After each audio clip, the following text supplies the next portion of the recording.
where the criminals had dumped it. The speaker says the House is in deep grief over the death of the dynamic leader who had passion for his constituents, Kaduna State and Nigeria. He was chairman of the Committee for Local Government. He condoled the family of the lawmaker and also families of others who were killed on the highway by terrorists who invaded the highway in Monday night. The Economic and Financial Crimes Commission says that it has discovered $72.87 million stashed away by the former Minister of Petroleum Resources. The commission says that a former managing director of a bank, who is now the chairman of a bank holding, another person are being questioned over two stashes of dollars that have been in contention. Over a sum of 153 million and another $150 million were all being subject of investigation. The $153 million has been recovered, while litigation is still ongoing with the $150 million related to bribe linked to Independent National Electoral Commission and the 2015 general election. Meanwhile, the case is before the Federal High Court in Abuja. There is all this other interesting story which is indicating that Nigeria has 30,000 primary healthcare centers across the country, but sadly, only about 20% of them, that is about 6,000, are in good working condition. Honorable Sergius Ogun, who moved the motion at the House of Representatives, lamented that 80% of the 30,000 primary healthcare centers are either ineffective in providing healthcare services delivery, or they are completely grounded and abandoned. The House Committee has appointed the Health Services Committee to investigate and report back to the House in 4 weeks. And Omicron, there are concerns that the ravaging Omicron COVID-19 may affect the 33rd edition of the African Cup of Nations, scheduled to hold early next year in Cameroon. The tournament was initially meant to hold in middle of 2021, but had to be shifted to January next year for climatic conditions. Following the outbreak of COVID-19 and the advent of the ravaging Omicron, the January 9th to February 6th time scheduled for the tournament may now have to suffer a setback. Officials of the Confederation of African Football are in a meeting, and there's every concern that they are worried that Cameroon does not seem to have the necessary COVID-19 protocol to curtail the ravaging Omicron virus. Nigeria is supposed to have been grouped in Group D and was to play Egypt, in fact, on January 9th. And the others in that group are Sudan and Guinea-Bissau. It's not certain now whether that tournament will hold or not. Okay, there's this story of two medical doctors that died in Lafia, after treating a lady who perhaps may have a Lassa fever. And it's, in fact, the first time I read it on social media, I was taken aback. As a matter of fact, I didn't believe it in the first instance, right? So, but when we now have different, media houses, even the mainstream media carrying the story, then I had to believe that that was true. But I'm just wondering, the fact that Lassa fever has not been in the news lately, so I wonder how they contracted it, and it got them killed within a few days. Lassa fever is rodent-related, and it got its name Lassa from where it was first discovered in a location in Borno State. But sadly, since its discovery and identification as a specific hemorrhagic fever known as Lassa fever, I don't think we already have a vaccine against it. Sadly, is highly contagious, and unfortunately, those doctors who were treating the patient apparently became a victim of it. And until protective devices and care is taken by health personnel, we will begin to have some of such unfortunate incidents. And I hear the doctors are still lamenting that hazard allowances it's still 5,000. Even if you are paid a hazard allowance of 50,000, if you are not too careful in handling such contagion, you will become a victim. So the protecting the health personnel is more critical as far as I'm concerned, so that in trying to help and provide cure, you don't become a victim. That's right. No question about it. It's unfortunate one of the hazards that they face for highly infectious ailments such as hemorrhagic fevers, as you have mentioned. You have these unfortunate incidents. Similarly with Ebola. Yes. So sometimes it's the way the patients present themselves. A doctor cannot see you from 1 mile and assume that you have Lassa fever. It is in the course of examination and then taking your medical history and then of course having the course of treatment that some of these details would then begin to emerge. And unfortunately, the healthcare providers themselves might be infected before they know it. It's unfortunate, but there's every indication that this is a time for Lassa fever to be rife. We're in the dry season, and yes, we're in the dry season, so it's the use of precaution, of course, is advocated at this material time. Now, there's also another story. Don't have it on the front pages of the papers. It has to do with the coroner's inquest into the collapsed structure on Gerard Road in Ikoyi. On the 1st of November this year, there was a 21-story structure, one of 3 towers that came down. 46 persons died, and there were at least 15 survivors. The coroner's inquest has opened. And one of the testimonies, just by way of reporting, not necessarily for discussion, was that of the structural engineer. If you recall, after the structure came down, there was a publication in the social media, and it went viral, of the withdrawal of the services by the structural engineering consulting firm for that project because they said they couldn't guarantee the integrity of that particular structure. And a number of revelations that the chief of that firm made in the course of the inquest, including, according to the testimony, that they were concerned that they were not getting milestone approvals. Because each floor you make for such high-rise structures, you need to get the approvals. Before you continue. And that the developer was also the contractor and the builder. And we had discussed that on Good Morning Nigeria. And at some point, when the concern was raised, according to the testimony, said, look, let the government agencies come. If they don't like it, they pull down the structure. And he says he cannot guarantee, he cannot speak on the integrity of the other 2 towers. One of the survivors, of that incident, there was actually a worker there, who said that, the pillars in the downstairs, he saw them cracked, and as a professional, he saw it and he felt that, look, that something is wrong. And he said, okay, that the builder asked them to, do some maintenance work on the pillar. But his concern was that, look, if this pillar that is downstairs, of course, it's carrying a lot of load.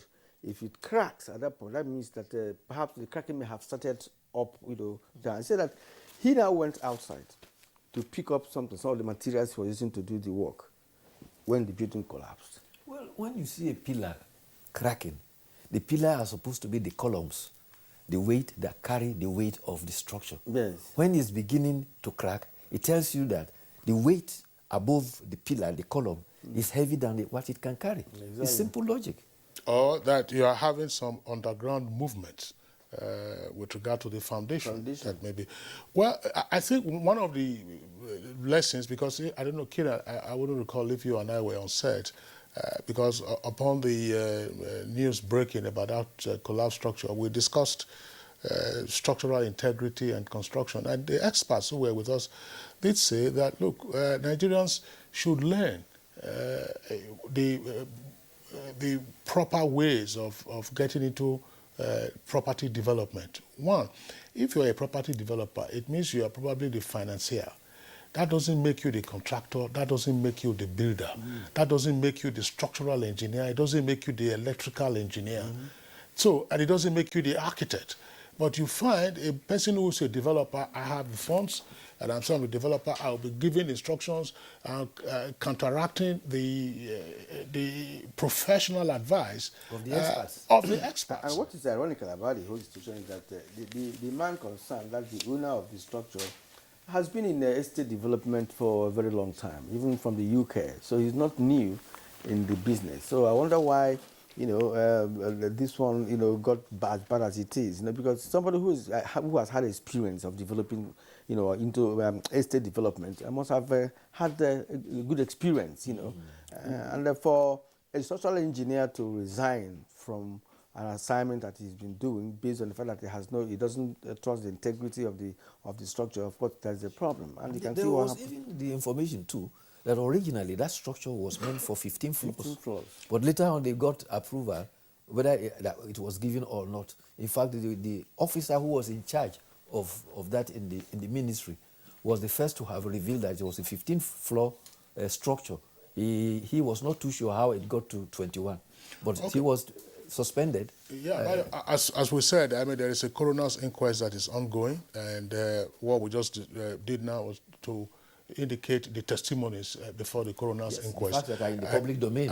And the facts that were already in the public domain. We're not seeking to interrogate the work of the coroner. Deep thanks for being around today. Thank you too. See you again tomorrow. It's Good Morning Nigeria on the network service of the Nigerian Television Authority. We'll take a short break now. When we return, we'll be dealing with bullying in our schools. The Digital Switch Over project, which is commonly referred to as DSO, which entails television channels switching from analog to digital broadcasting. It's one of the biggest projects embarked upon by this administration. Branded as Free TV, offers its viewers about 60 digital channels, including sports, music, movies, and news. The federal government has licensed about 23 set-top box manufacturers. 7 of them have self-production, employing several thousands of people. We've made it now compulsory for all stations in Nigeria to only broadcast productions made in Nigeria for products which are produced in Nigeria. Dialogue, empathy, love, and unity. These are vital components of nation building. For all to be well, we appeal that we should refrain from volatile, provocative, inciting messages and language.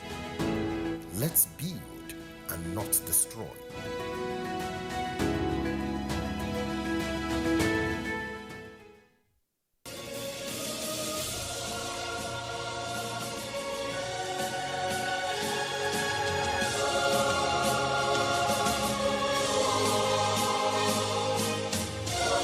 We are all Nigerians. Against all odds, we shall and must remain united. We may have our challenges, our problems, and setbacks. However, together we shall overcome them all. What doesn't break us shall make us stronger. This is the mindset that shall bring peace, progress, and prosperity to our beloved country. Do not let tribal and religious sentiments govern how you think, act, or feel. Don't be influenced by those who want to destroy our precious national unity. Everybody who is a Nigerian is your brother and your sister. This is the mindset of the new Nigeria. It is also the mindset that we must all adopt. Let us support each other in creating the Nigeria of our dreams. This message is from the Nigerian Television Authority, NTA. Norwich City are desperate for another 3 points in their battle for survival in the Premier League. Can they cause an upset against the Hammers? This Saturday, it's West Ham United versus Norwich City on the Premier League Live, showing on the network service of the NTA from 3:30 p.m. The Premier League Live is brought to you by Baba Ijebu and powered by Integral. All right, it is still Good Morning Nigeria on the network service of the NTA. As a prompt for our conversation this morning on addressing bullying in schools, let's take This background report is put together by our correspondent, Abdul Jibril.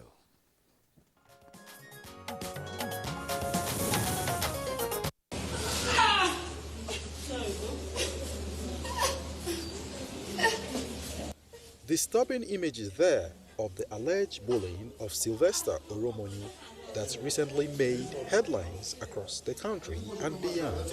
Sadly, the 12-year-old later died from injuries sustained from the alleged battery of school bullies, triggering mass outcry and condemnation. Relevant authorities are currently prosecuting the case, and President Muhammadu Buhari has also read the Riot Act towards ensuring that all culprits in the tragedy are brought to justice. In December last year, the hashtag Justice for Don Davis trended as activists demanded authorities to ensure justice is served over the alleged bullying of Don Davis, an 11-year-old junior secondary school student. Studies on bullying in Nigerian schools reveal that Sylvester Oromoni and Don Davis cases are just a few of several cases of bullying, particularly in secondary schools. Some experts note that because of the culture of silence on the part of the victims, many cases of bullying have sailed below the radar, making it difficult to tackle the bullying culture. This, they maintain, has led to widespread bullying and harassment in most schools, particularly boarding schools, but not much has been done to stem the tide. They also insist that bullying in schools seems to be an acceptable culture, which unfortunately has sent some students to their early graves, while some have sustained lifetime injuries both physically and mentally, as well as post-traumatic stress disorder and low self-esteem. Why is the country currently witnessing alarming cases of bullying? Who is to blame for the menace? The child, parents, or society? What treatments or counseling are available for victims, and what must be done to curb this culture of bullying in Nigerian schools? These and more will engage guests on the program shortly.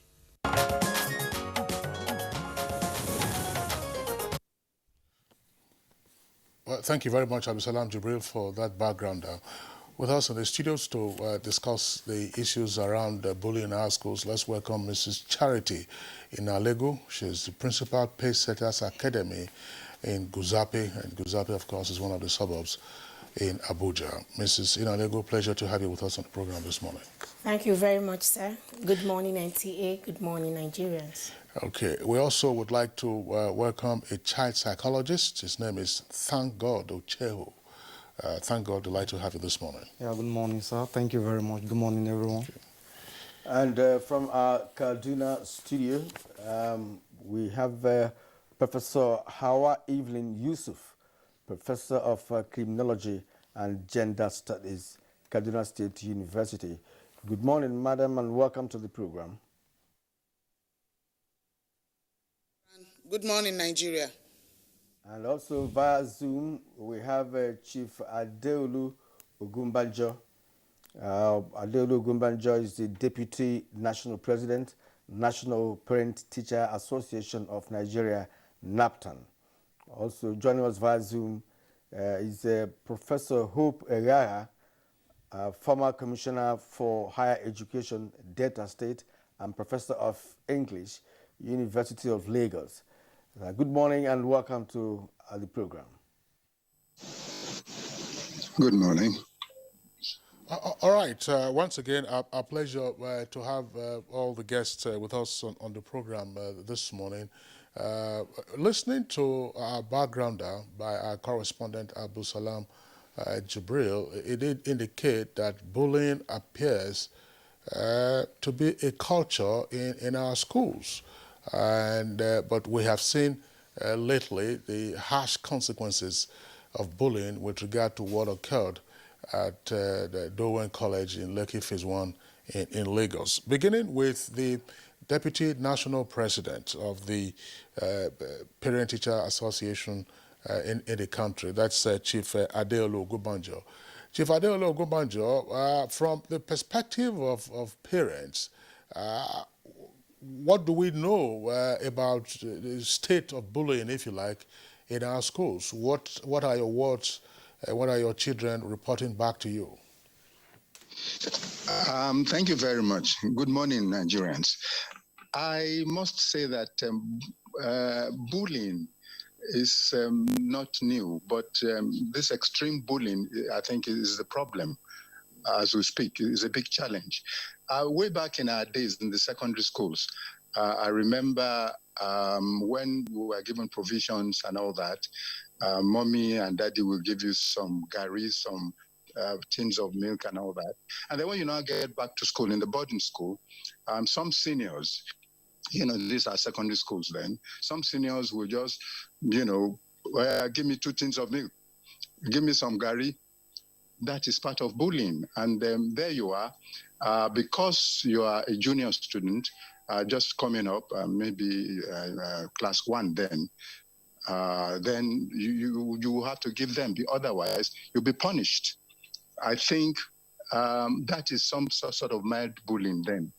But these days, it's now getting, to the extreme, by making these students, being beaten, and then to ensure that you join.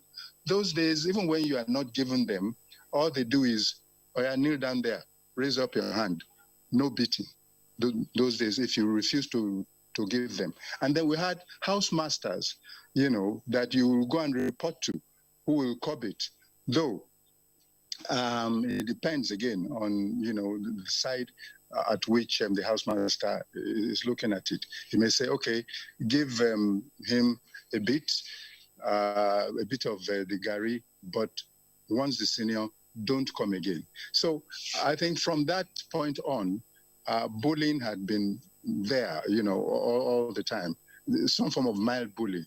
But today is getting to the extreme situation where they are now forced and beaten and, all sorts of activities on a child that is refusing to join them. All right, thank you indeed. And let's return to our Abuja studio here, where we have Mrs. Charity Inalegu, who is a principal, Presetters Academy, Guzape.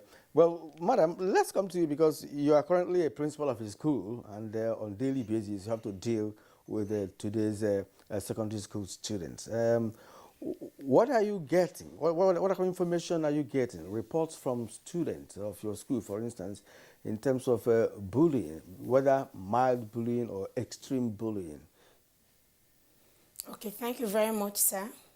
From my school, just like the earlier speaker laid the foundation, bullying is almost everywhere, but there are degrees of bullying. In my school, it's a zero tolerance for bullying. So we try as much as possible to, stop it, to nib it at the bud. We try to inculcate in the children the spirit of empathy and kindness. And we give the children all the confidence they need to speak up. So in my school, I would say there are mild cases here and there, but because of the enabling environment, the safe environment where children are allowed to speak up, we teach children to be up speakers. They speak up and things are corrected immediately. We've not had severe cases, and the rule is clear. Assuming there are severe cases, we don't hope to have such, but if any such arises, like I said, it's a zero tolerance for bullying. So such students, already their parents know from the time they are being admitted, they sign the undertaking and all that. So the rule is clear. Such child will be expelled. Do you run a boarding facility? Yes, we run a boarding facility. Okay.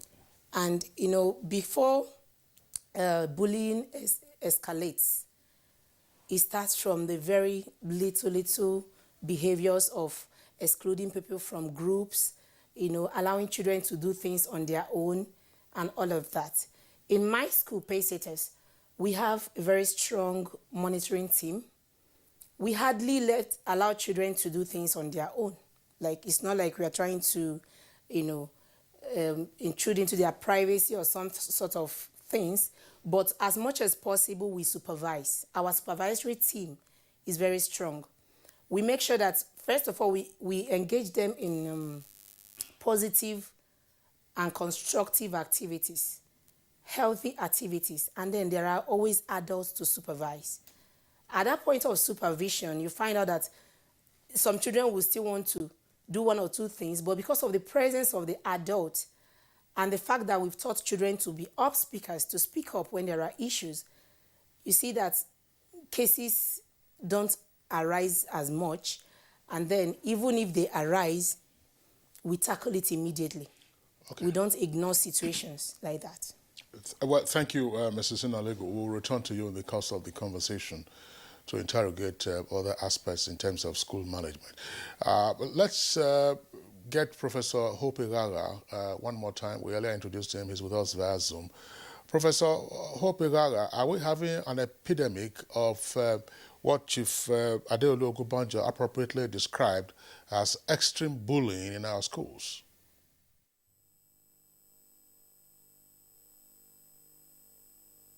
Good morning, Nigeria. Thanks for having me on this program. I take a different view about bullying. When someone says that extreme bullying is a new thing, it's always been there. What has happened now is that it has come to the public space. It's always been there. If you want to talk about a recent time, and then you say it's just this year or 2 years or 3, 4, 5 years ago, and that would not be correct. Bullying has been there. I could say in the last 25, 26, 30 years, extreme bullying. I was senior prefect in the school, and I witnessed bullying as a senior prefect. There was one that was near fatal at that time. You see, there is bullying, there's always been bullying. And it takes different forms, as the vice president had said.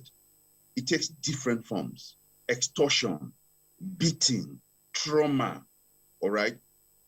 Where the victim is afraid of the bully. The victim is afraid to tell the parents. So fear is a tool used by the bully. I did an essay on this, on the Oromoni experience, and I got all kinds of reactions. Let me give you one. A former student of a federal government college in Benin sent me a message. She left secondary school some 15 years ago, where she said she was being bullied by a senior for a lesbian relationship. And when she declined, the students started picking on her. She then decided to report to the hostel master. What did she say? She said, "Oh, don't worry. You will soon become a senior student." She was in JSS 3. All right. Once she mentioned it to her mother took an on-the-spot decision. You are not going back to school, to that school, and changed that school. So there are other stories. What the schools should do is not just to say we don't tolerate it. Let them create private channels where students and pupils, sometimes day students are bullied as well. They should create channels where students can speak up without being discovered, so to speak. And there should be special protection for students. Parents should listen to their children. If your child tells you, "Daddy, Mommy, I don't want to go to that school," sit the child down and ask why. Don't force the child to go to school. So there is extreme bullying right now, and it's always been there. We must take action as we speak. It is going on as we speak. Find out from children. Once you assure them that they'll be protected or they won't go back to that school, they will open up. And they will tell you, some of these children take a cue from what their parents do. Their parents bully their housemates, bully everybody around them. So they also look down. A teacher told me of a very terrible experience of a girl in a private school here. This was in a classroom where he was trying to chastise the student, and she was just indifferent. Another teacher then invited him, my friend, just leave that girl alone. Her parents are well connected. They've done X, Y, Z. For her, whether you pass her or not, she will pass the SS3. So there's collision sometimes between the school authorities, teachers, and the students. In fact, I called for an open investigation by former teachers of schools, students, by the House of Reps. They should do that. And you will hear stories so that we prevent the next death. Well, I think, Kingsley, he's raised a very, a critical point here with respect to the collision or whatever between students and, of course, teachers. Here we have a story from him where a student reported to a teacher and he said, look, don't worry, you will soon become a senior student. And that is appalling. And this is, why, it's important for us to, engage in an elaborate conversation on this matter to see how we can get around it. Thank God, Ocheho, you're a psychologist. What gives a child that idea of lording it over another? Is it as a matter of, poor home training? Is it, a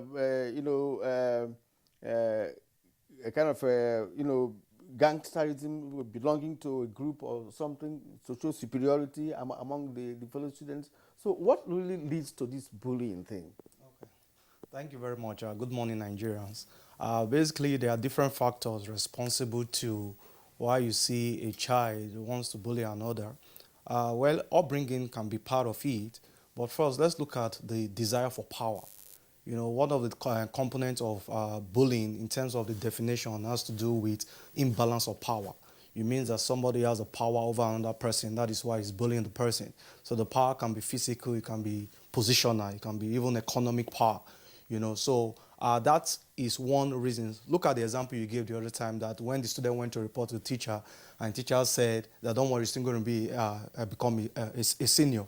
So the concept of leadership is not well taught. So when they become a senior or when they are given that leadership opportunity, they see it as an opportunity to be able to lord it over the other student, that's the younger junior student, not understanding that it's an opportunity for them to serve. So that's one reason, because a lot of them desire power. They've gone through it. So that traumatic experience that they went through as a result of them being bullied, you see the pattern continues, because in their own world and worldview, they understand that this is how it is. And that's how culture is spread. Because when you see, for instance, your father bullied the teacher, come to school and bully the teacher, the child sees it. The parent bullies the father bullies the wife, or the wife bullies the father, the husband. The child sees it. The father and parent bullies the driver, the nannies, the security. The child sees it. So gradually it becomes a culture, and that becomes the reality of that child.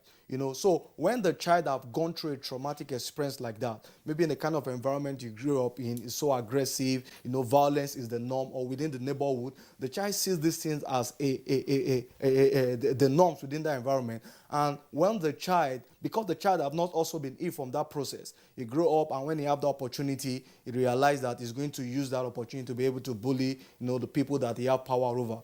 So there are different factors, and some people can just be revenge.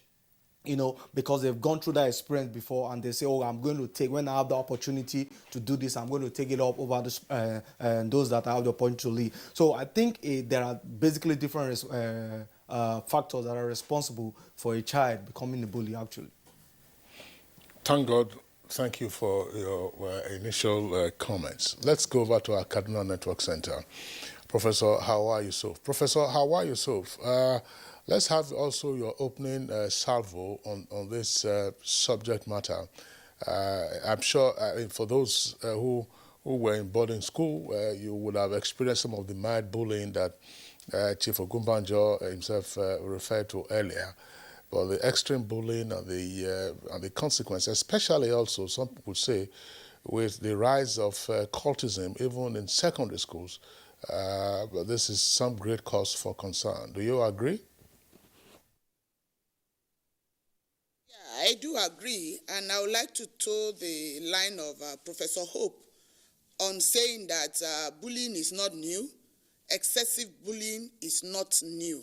For those of us who went to boarding schools, we grew up seeing people bullying us, and we in turn bully others when we get the opportunity. So bullying, excessive bullying is not new. And it is very important that we understand that there is the need to create safe spaces in school where children can voice out. The conspiracy of silence over bullying is even being encouraged by teachers and leaders in the school. It is very important for us to know that the escalating rate needs to be curbed, and we need to take very serious action. Bullying connotes the perseverance of some imbalance in power. Some people feel that they have powers above others, and then for some people, like Thank God said, it is vengeance. I was bullied, I have to bully someone. And people give you that feeling that wait for your time. When it is your time, then you can bully. And this is what has made it to continue. Like in the case of Sylvester, if somebody had listened, if somebody had taken a close look, perhaps we wouldn't have lost him. And what we can do to ensure that we are able to curb these things in our schools is to put in place proper check. Our principal here this morning said they have a very strong mechanism, and I want to ask, what happens after light out? Because a lot of these things happen after light out, and usually after light out, the monitors themselves, the supervisory team, would have gone to sleep.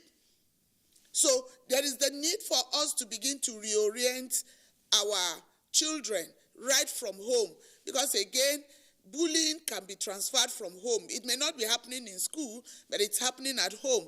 And because it is happening at home, the children transfer it to school, especially when at home the child is not allowed to speak. So we must put in a concerted effort to create safe spaces where these children can talk. And when I say safe spacing, like Professor Hope said, these safe spaces are where these children can report without it necessarily coming back to them as the ones that have reported, without necessarily exposing the identity of that person who has said, I am being bullied. Because the rate at which we are going, I feel so bad about it, and I think it's alarming. Like Karen said, there's a need for us to continue discussing concertedly to ensure that children begin to get better orientation. The socialization process of the child needs to be watched. Okay, Madam. Thank you indeed. Let's return to Chief Ogubanjo, who opened this conversation this morning. Sir, from what Mrs. Charity Nalegu told us earlier on, her school has a mechanism, to monitor students on 24/7 basis, not when the light is out, because when the light is out, everybody goes to sleep. All right. Now, what can really be done in today's current schools? Because the experience of the Darwin College did indicate, however, that this young boy who died out of as a result of bullying had the same experience the previous year, according to the young man who claimed that he was his godfather, or rather his school father, right? So it means that it was continuous, and because it was not properly checked or monitored, that was why what happened. Now, I want to find out from you whether it is possible for school management to ensure that whoever is a housemaster or a prefect should be held responsible when a bully is reported, what I mean here is that if someone is bullied and he reported and nothing is done about it, can we hold the person in charge of supervising that hostel or dormitory, as the case may be, responsible for what happened? Thank you very much. Let me toe the line of the madam that just spoke last. I think a lot of orientation needs to be done by us parents. I must say that the moment you give them the proper orientation from home, that look, you are going to the boarding school, whatever happens, please ensure that you speak out. If any senior boy, is doing whatever that is wrong, please speak to your teacher or speak to your housemaster.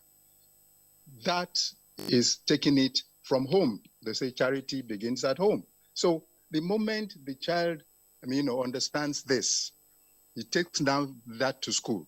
Now, if he now gets to school, the housemasters, they are our gods in those days in the boarding houses. The next set of gods are the seniors. So, but the moment anything happens and you report to the housemaster takes it up. It has to, in our days.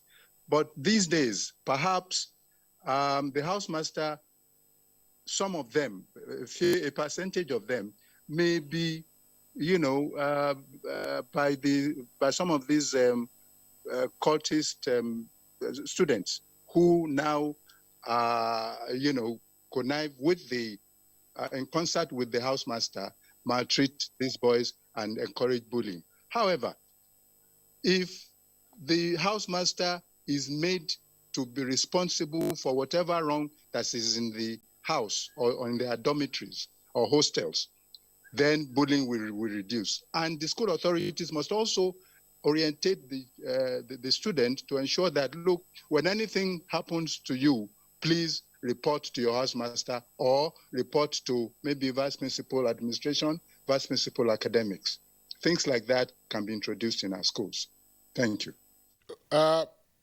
Chief Adeolu Ogunbanjo, I still want to stay with you because the line you were already taking now also provokes the question about the widely held view that parents and guardians in recent years have tended to outsource the socialization of their children solely to educational institutions. Parents and guardians do not appear to have enough time to raise their children at home properly before sending them out to schools. And the result is the maladjustment we now find manifesting in bullying, or the extreme type of it, that has resulted in the death of the young man at Dowen College.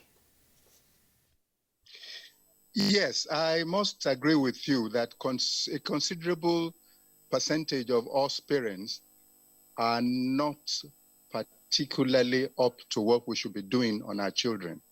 Let me use your word, we outsource the care. Look, go to the boarding school and then we take it up from there. That is where the orientation now comes in, and it has to be a concerted effort by the ministry and the parents, by the Ministry of Education, all the 36 states, the federal government, because this is getting abnormal. It is getting to an extreme situation where, you can imagine the pain Sylvester suffered before he died. It's rather unfortunate, but I think we must, get into a concerted effort by everyone to ensure that parents now get alive to their responsibility to ensure that they orientate, they educate, they enlighten their children. Look, this is what to do. We must not, jettison whatever that we should do on our children to outsource it to, the house mistresses and teachers in the schools. I think we have a lot to do as well. And the ministry, and particularly now, is the time to now start, ensuring that enlightenment programs, to ensure that parents live up to the expectation of training their children, then we pass it on to the school and we continue from there.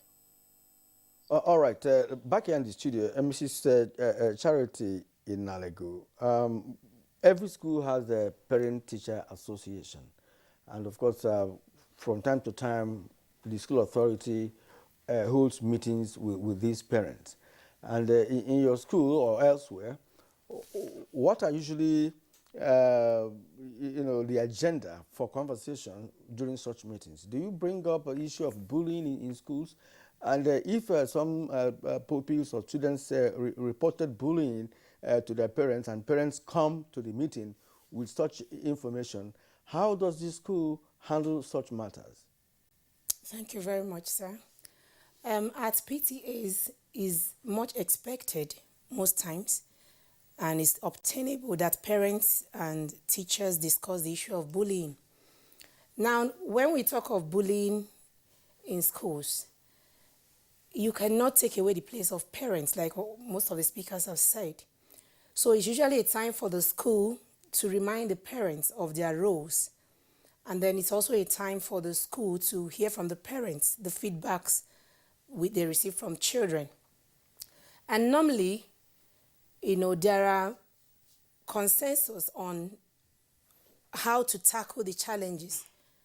We come to agreements, we map out plans on how to tackle these issues. And then we remind parents of the consequences of bullying. By the time you remind them, it helps them to go back and do their jobs at home. And then for the school, someone said, asked what happens after lights out.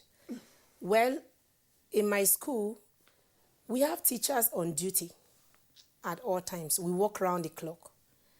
We have teachers on day shifts, even matrons and patrons on day shifts, and we have those on night shift. So if you're on night shift, it's expected that you must have rested during the daytime, and at night, you should be alert. They move around with their torchlights. They see what is happening. So PTA usually is a time for parents and teachers to meet and talk about issues like this. And like I said, we normally map out plans on how to tackle it, how we remind parents of their responsibilities, because of course, the home is the first place of education. Education cannot be left to schools alone. There must be synergy between the home and the school in tackling the issue of bullying. And so PTA is a platform for such bond building. It's a time to build synergy between the home and the school. And usually the result is positive. We're able to address certain issues as it concerns parents, as it concerns the children, and as it concerns the school. So normally, with that synergy, with that bond between the teachers, the administrators, and the parents, we have, like I said earlier, very minimal cases of bullying because we try to nip it at the bud. All right, thank you, Charity Nalego. Back to Thank God Ocheho. Thank God. In psychology, there is the doctrine, if you like, of individual differences. Sure. We're all different personality types. And the bully is one such type. So it would appear, as some persons would argue, that almost invariably, no matter what you try to do, that individual ingrained personality will manifest if, of course, the environment is conducive for it to flourish. So, what should be the disposition of others around a manifestly serious situation of a bully, amongst others, or a group of bullies, either one as a target of the bully itself, or two as a supervisor of the students, whether as a housemaster or as a teacher? How do you deal with bullies? Okay, let me quickly say this before I address the question that you asked. The first thing is that we must understand that nobody is born a bully. You talked about the environment, that there's a way even an individual have the tendency, the environment can be able to will nurture it because of the kind of environment the person lives in. I think most time we don't really do a root cause analysis of the problem, because most of what I'm still hearing when a lot of people talk about this issue is let's keep doing orientation, more like sensitization, let's put structure and policy in place. All these are good because they are part of the interventions. But we've not been able to go back again to see how we address this thing. Some of those people, like I said, are going through a traumatic experience that they require some form of intervention. Now, even if you put those structure in place, it might not happen in your school, but once they leave that environment where they know they are no longer controlled, you see that that act is also being expressed. So most time we try to use control, whether external control in form of shouting, beating, giving consequences, or putting policy in place, or internal control using the tool like fear, guilt, shame, to be able to control the child. At that point, what we are doing is basically to condition the child, to be able to behave in a certain way. But the child have not gotten that understanding of what it means, the implication of being a bully. So in addressing your question, what do they need to do for you as a teacher, a parent, or caregiver, or you have a responsibility to monitor the child? I think the first thing, like I always tell schools, is this: you need to start building a trauma-sensitive schools. A schools where even the teachers understand what it means to be trauma-sensitive. What they do, what they say. Most times that we talk about even this bullying, some of them learning from the teachers. When the teacher bullied the student in the classroom, they all see it. And they say, okay, when I have the opportunity also to have power, I'm going to do the same thing. So that trauma-sensitive environment from the gate, the entrance of the school. In fact, even before some students are admitted to school, there's what called behavioral profiling. You want to profile them, and also the teachers, not just the student. You want to profile them to know their different their behaviors, their temperament, their personality before they get into the school system. But I think for teachers, we have the responsibility, and also parents, to be able to see how we create, like Prof mentioned earlier on, a safe space. And that safe space needs to be non-judgmental, because at times we say we create safe space, but the kind of space that we create, the students are also being traumatized in the process. So it has to be a non-judgmental safe space that we create for them. Also, their response to it is that, of course, if you have the opportunity to be able to give consequences, you give consequences. But beyond consequences, a child needs to go through that healing process in case he's traumatized, and that's what is leading him to be bullying other people. Or we need to put some intervention in place. You see quite a number of schools, they say they have counselor, but how effective it is, the work of a counselor. Some of them just put a counselor there just to tick the box to say that we have counselor. So you see, this is a concerted effort from different factors that you respond. Your response, one, should be in a professional way. Two, your response also, of course, there should, like I said, there should be consequences, but beyond consequences, you need to understand the child. Why is this child behaving the way he or she is behaving? There must be a reason. You understand? A lot of people don't do that root cause analysis. Most time we just react. And after the reaction, everybody go back again. It happens, we come out to social media, we react. After the reaction, everybody go back again. So there is no long-term plan. There is no strategic plan to say, how are we going to solve this problem? And not just solving the problem, looking at the symptom, but addressing it from the root. And I think that's the responsibility every one of us need to engage in so that we can solve the problem. Can you put this in the context of a school environment? Let's say we have 500 students in the school, we have X number of masters, and there is a head teacher or a school principal. Not everyone is a bully. You probably just have a few of them who are bullies. And of course, some persons would say, in the case of extreme bullying, that there is a relationship between aggression, which can be an innate tendency, and bullying. How do you, as a target of bullying, how do you respond? There is a culture of silence. You say, go and report me to any housemaster, you will see what will happen to you at the close of school. Okay, so like I said, I always like to go back to issues, addressing it from the root. How did the culture of silence start? So there is a culture, especially in our client. You grow up in a particular family, and when you see maybe your parent doing something that is wrong, and you want to tell him or her respectfully, they shut you down. And in the home, you can't even talk to your parent. The ability to be assertive is weakened. And you go to school, the teacher see himself or herself as a mini God. So the student cannot question. You know, when they question, the teachers want to pull the student down. I remember it has happened to me when I was teaching in the university. I realized that I told my student that, oh, I won't be coming to class on a particular day, you know, for lecture. And one of them asked me why. You know, I wanted to react because I was, in my mind, I was saying, who gave you the audacity to ask me? You felt You challenged. understand? Yeah. Who gave me the audacity to ask me why? You know, but I now thought about it again. So he just asked a simple question, why? I should have responded, you know. But so we, as a teacher, we create that kind of environment. There are times, even in school those days, you want to go into your lecturer's office or your teacher's office, you have to pray or do the sign of the cross before you can enter the office. You understand? Because you're afraid. And you now get to maybe your religious center again. You can't question your pastor or your imam, even while they are doing the wrong thing. So we create an environment where our ability to be assertive is weakened. So when the child is bullied, what gives you that assurance that the child will be able to have that confidence to be able to speak out? Because even the self-confidence is already damaged. So these are the things that we also need to start looking at from the home to the school to the society at large, so that when children, there are a lot of children that have been sexually abused, they can't open up to talk because they are afraid. And you know, the perpetrator always use the tool of fear, you know, and guilt or shame to be able to control the child. And they understand this thing very well. So the strength of the perpetrator is the ignorance of the child.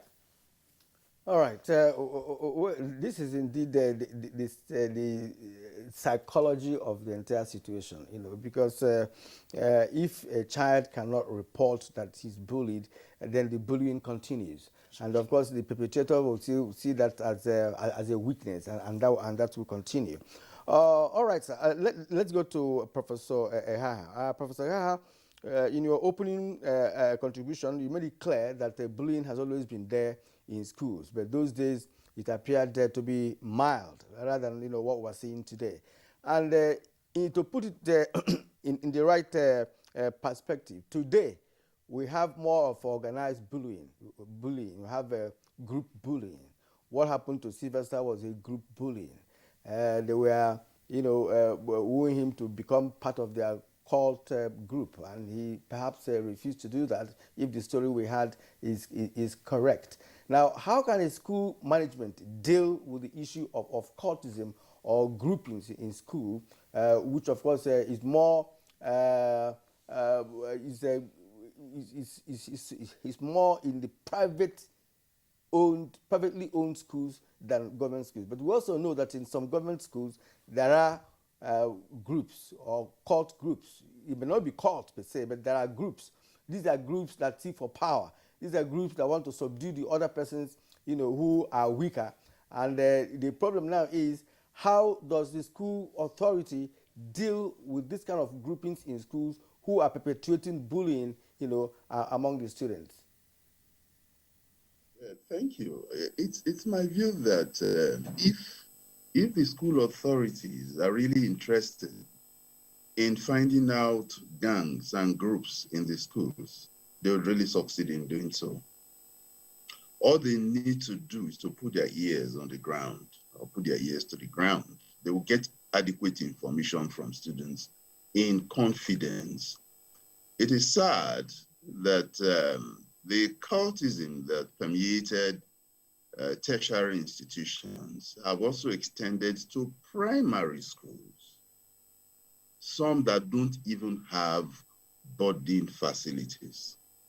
All right, so cultism, yes, has become, has provided a platform for some of these people to operate. Some are not cults, they're just gangs. Some are just friends, people of like minds, 4, 5, 6 who came together, and they bully the junior ones. And it's just to exercise power, all right? When they extort the junior ones, it is not because they lack, it is to show that they are powerful.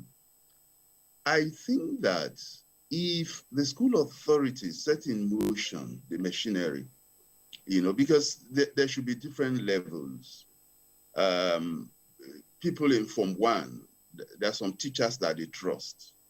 Some hostel masters are not trusted by the students. Yes, they are the house masters, quite all right, but they are not trusted. there are some teachers that students can actually relate with. All right. Now, parents have a duty in this regard.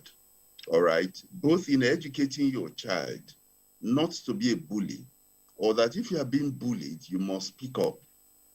All right. Then there should be random inspection. When we're in the hostel, sometimes about 12 midnight, the hostel master in our days never lived with us. Okay, he lived in town just around the corner. So he would come into the hostel then to see if anybody had broken the lights out rule. Okay, but at such times, you may not discover bullying. There used to be official bullying, what they called fagging. If for those of us who were in the secondary schools, boarding house system in the 70s, for junior students, when they came in from one, all right, they said, we want to fag you, want to cut your tails. And they'll be subjected to all kinds of indignities. Some of those students will now adopt a school father. The school father then used to protect that child, that student. These days, it's different. Why is it that bullying has taken a new dimension? There is a very high level of bullying in the country. These students see there's a very high level of bullying, official bullying from government, official bullying from institutions, from the police, from everywhere. So bullying, impunity has become a way of life. So it is not just a question of preaching to these students that bullying is wrong. We should set the proper example. For parents, I would say that, I will repeat this, it's very important that you connect with your child.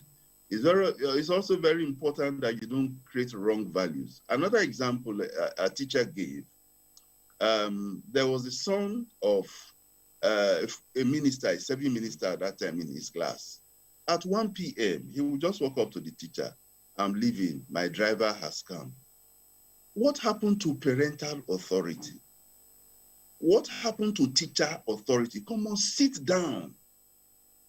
I mean, teachers had that control over us when we were in school. I don't know, the current environment seems to have deprived teachers that authority, that moral authority to speak to a child, to speak to a student. This is it. You must go this way. And we used to comply. But the students challenge the teachers. Some of the teachers don't have the liver. If you saw that video, finally, let me make that point. That video of concerned teachers, parents, where a teacher said he had been in Darwin College as counselor, and he had pointed out some of these inadequacies. They wouldn't listen, so he resigned and moved on to another school. Then a parent erupted. You resigned, and that's why my child also suffered, and that's why Sylvester has died.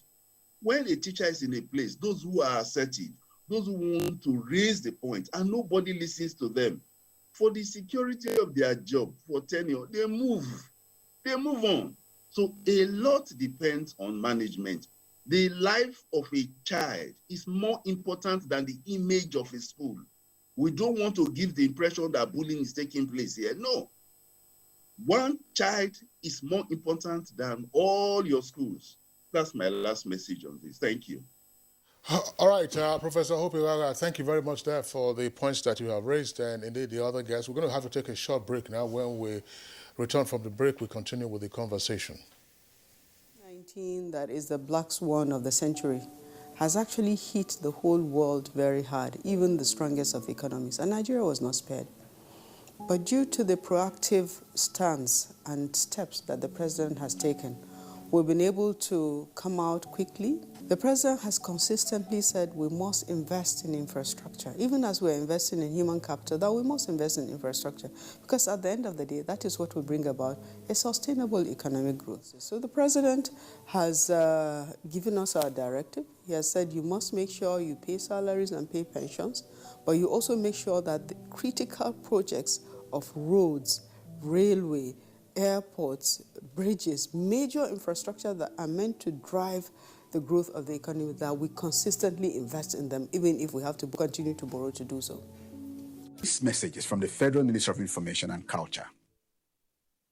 Nigerian youths are about the greatest assets the country has at the moment. It is therefore not surprising that the administration of President Muhammadu Buhari is strategically responding to the yearnings of the youth through multiple projects and programs. Youth Entrepreneurship Support Years by Bank of Industry, the Youth Investment Fund by the CBN, and several other conditional cash transfer programs. Recruitment of 774,000 social workers, majority of whom are youths, and so many other projects that are beneficial to youths directly or indirectly.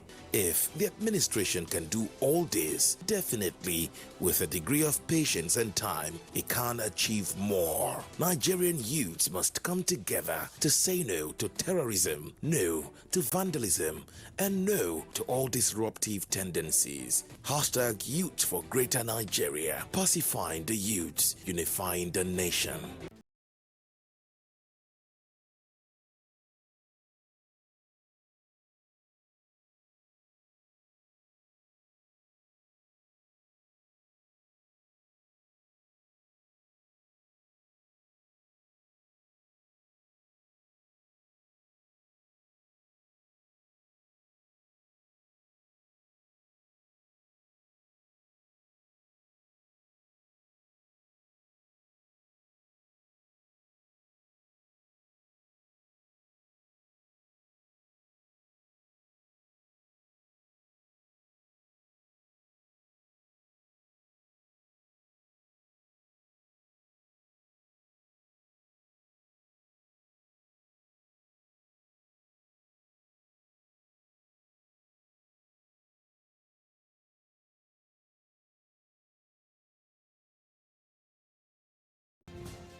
Norwich City are desperate for another 3 points in their battle for survival in the Premier League. Can they cause an upset against the Hammers? This Saturday, it's West Ham United versus Norwich City on the Premier League Live, showing on the network service of the NTA from 3:30 p.m. The Premier League Live is brought to you by Baba Ijebu and powered by Integral.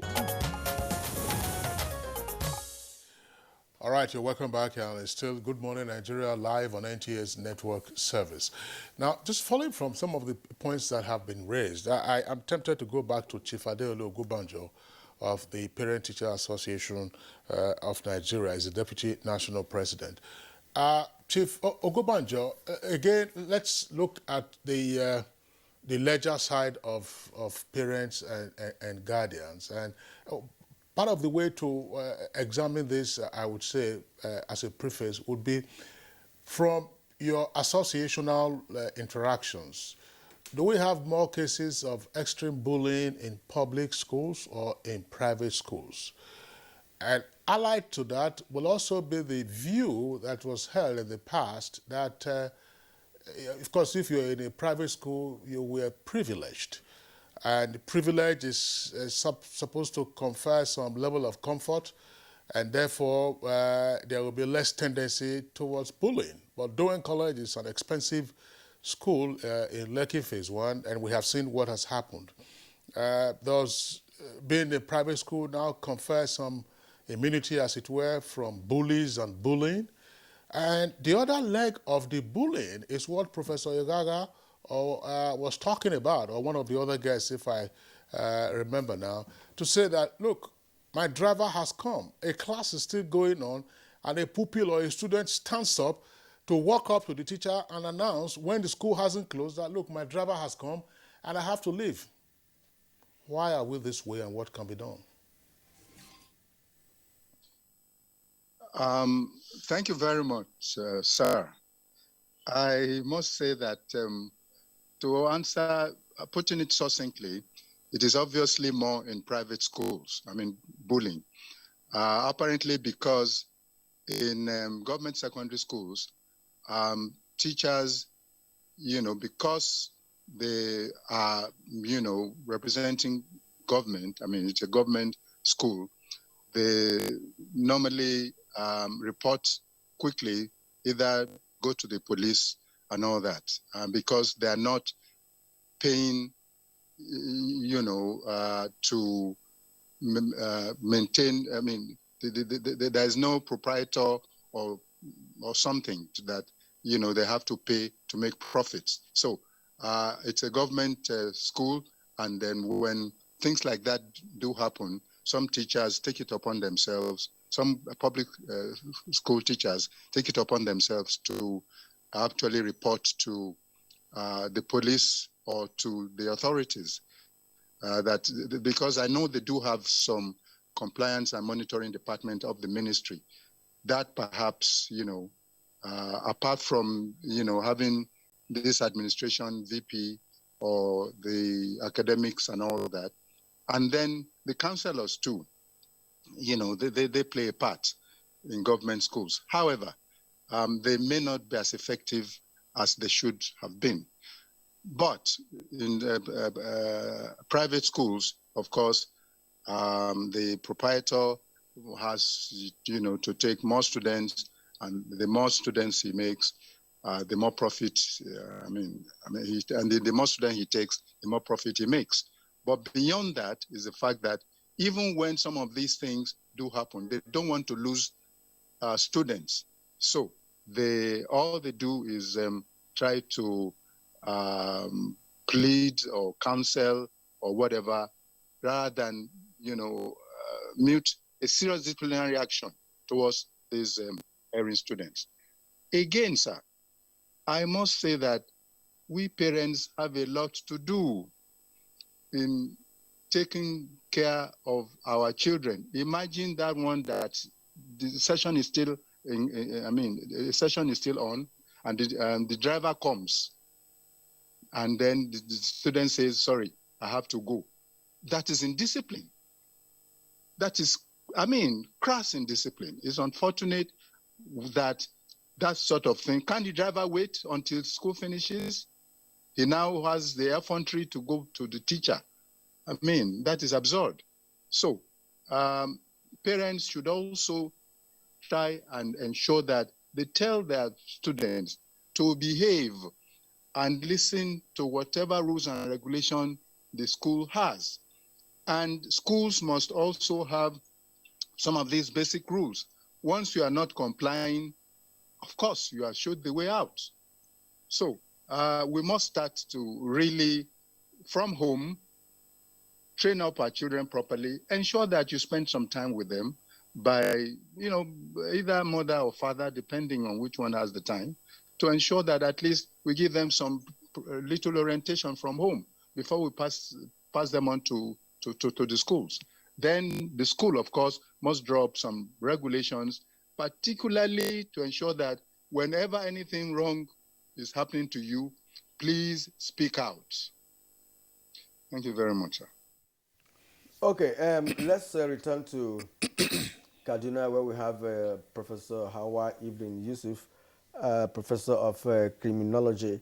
We're already winding down on this edition of the program, and I'd like you to let us know how school authorities can step in and nip in the bud any bullying activity in the school early enough to ensure that what happened at Darwin College does not repeat itself in any of our schools. And the last speaker did mention here that from analysis available that we have more bullying in private schools than the public schools. I'll tell you why we have more bullying in the private schools than we have in the public schools. It's very clear. It's a two-way traffic thing. Parents want to tell the whole world that my child is in the most expensive school. So even when the child is reporting bullying, they are not quick to withdraw the child from that school. And then the second way is that the school do not want to lose clients. And as a result of that, they don't report to parents of children who are bullies. They don't take immediate action on children who are bullies. And as a result of that, the children go back to school, stay together, and the bully continues bullying. And that's why we have gotten to like in the case of Sylvester, it's very clear. It is said that that child had reported the previous year that he was being bullied, but yet he was still taken back to that school. And the school did not do anything. There is the need for for parents to put in place, that's going to your second question, which is how do we nip this in the bud? There should be that deliberate attempt by both, by the school's authority to say that, look, this school does not tolerate bullying, and no matter how much you are paying us, we can't afford to have you in our school if you are a bully. Let it be clear, because the profit you make, now what extent is the profit that has been made from Sylvester's school fees, for instance? We've lost the child. There is the need for us to stop encouraging these things to go up by not being able to assertively say, look, this child is a bully, we don't want him in our school, regardless of how much you're going to lose. It is not worth the life of any child. Thank you. Professor Hawa Ivle, thank you very much for your point. I just want to go back to Professor Hope Igaga, who was Commissioner for Higher Education in Delta State. Prof, tell us something. I know that we're dealing, in a sense, with basic education, or some would say secondary education. But the view has also been expressed that there appears to be insufficient or inadequate oversight by the education authorities over private schools.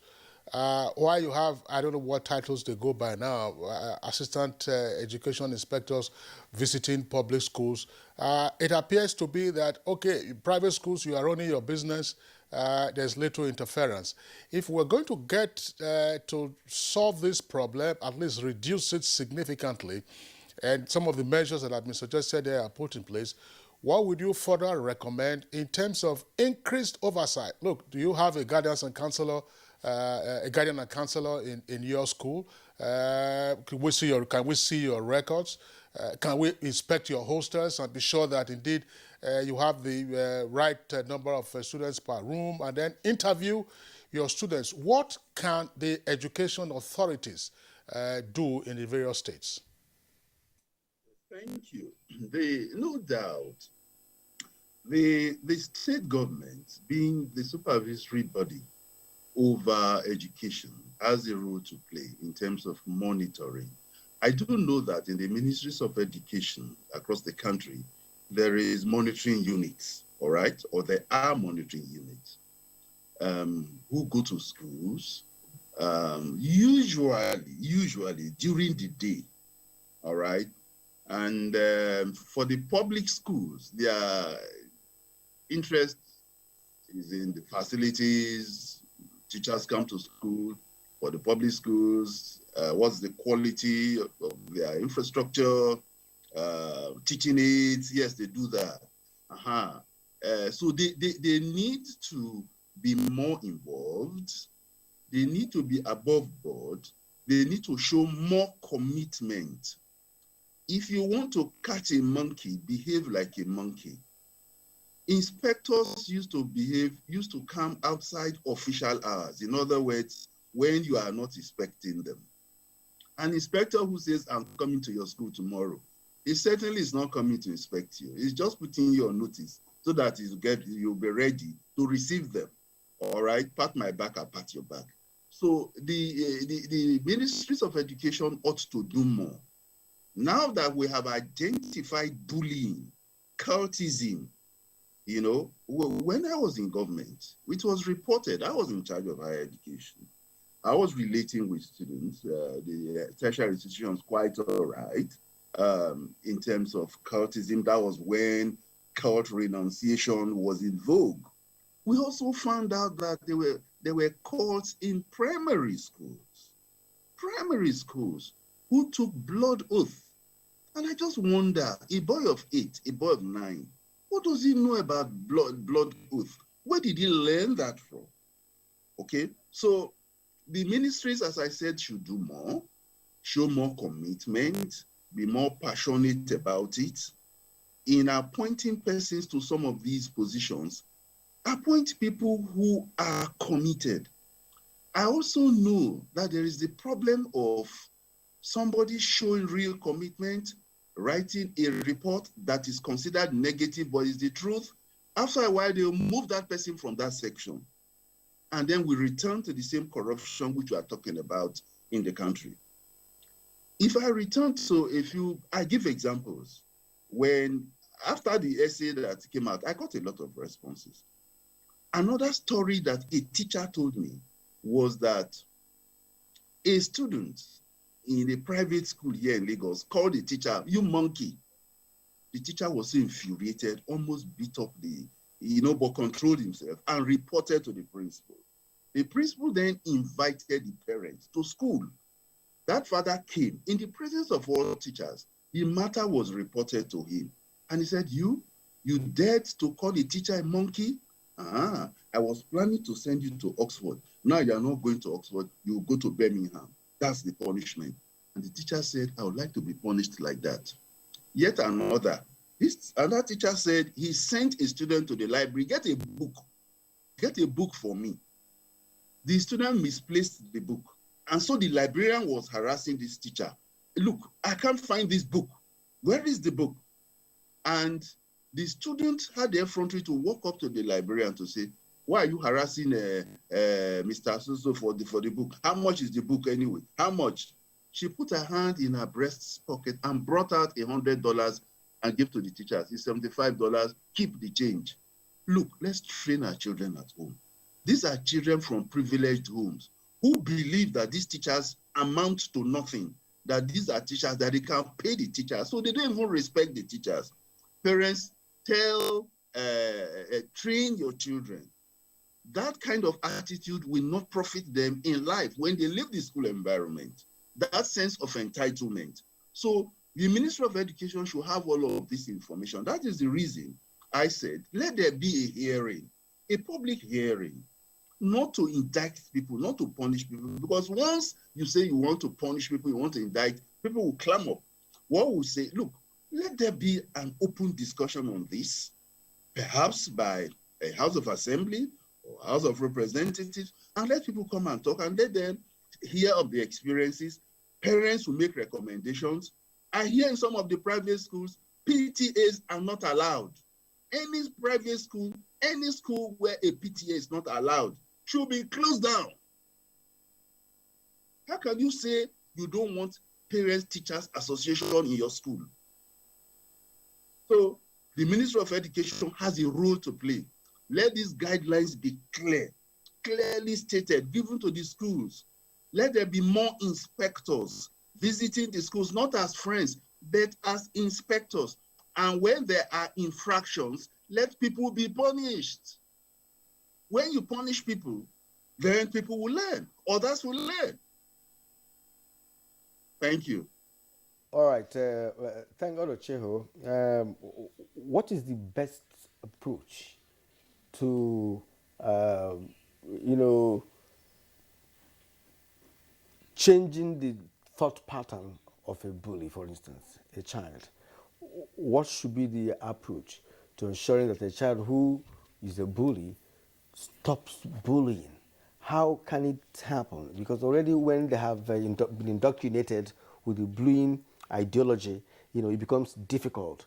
It becomes deep-seated in their thought pattern. So what is the best approach to changing the course of thought of a bully? Okay, thank you very much. I think there's this approach called the CBT approach, where for a child who already have that thought pattern, who believe or have seen bullying as a norm, I think one of the approach that can be used is the thought CBT, where you help the child to be able to, first you identify those irrational beliefs that about bullying. So for instance, if a child believes that bullying is right, there's nothing wrong about it, so you need to do a thorough, interventions for that particular child by first identifying all those negative thought patterns as it regards to bullying. Also, you need to identify the person's beliefs. So you want to identify the person believes about bullying, what the person sees. Is this see anything wrong in being aggressive? Does it see anything wrong? And again, let me say this, that most time when we talk about bullying, people just look at physical aggression. You know, there are different types of bullying. There is verbal bullying, you know, and also cyberbullying that quite a lot of us know about. There's even prejudicial bullying, whereby because somebody is not from your tribe or somebody is not from your particular, doesn't look like you.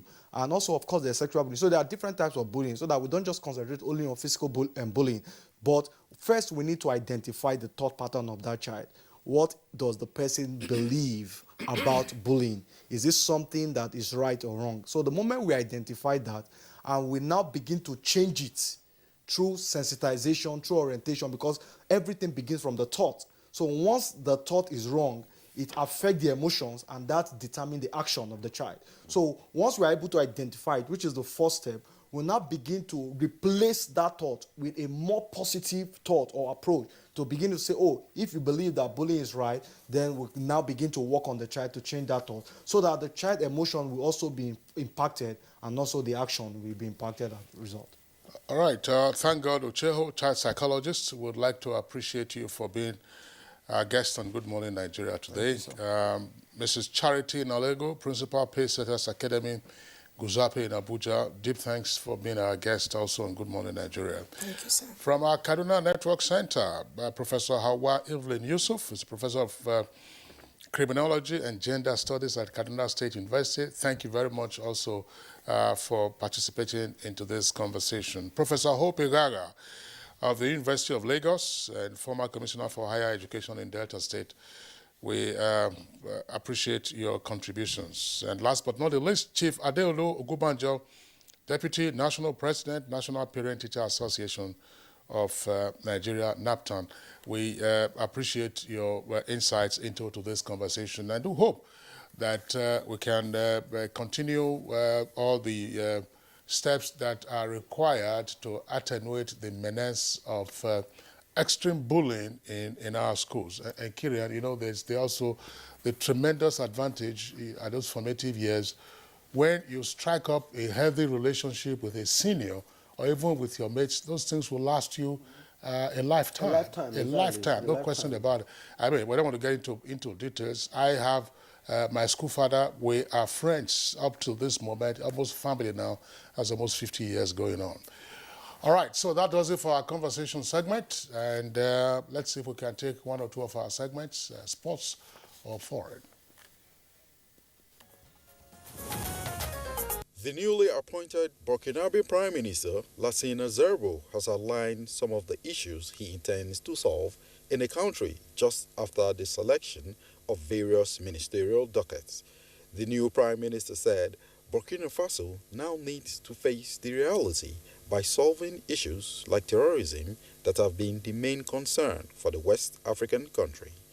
The new Prime Minister further reiterated the need to tackle and reduce the cost of living in a country where unemployment has been a major challenge for years. Lassina Zerbo is relatively unknown to most Burkinabes, but has gained some recognition abroad for his efforts towards banning nuclear explosive testings.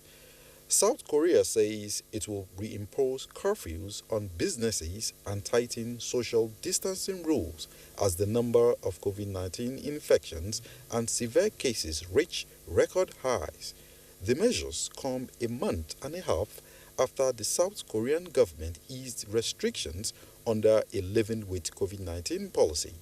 But with new daily infections soaring and healthcare workers warning of mayhem at hospitals, the government has come under increased pressure to roll back the policy. Under the new rules, gatherings are limited to no more than 4 people as long as they are fully vaccinated. Restaurants, cafes, and bars will also need to close by 9 p.m. and movie theaters and internet cafes by 10 p.m. Unvaccinated people can only dine out alone or use takeout or delivery services.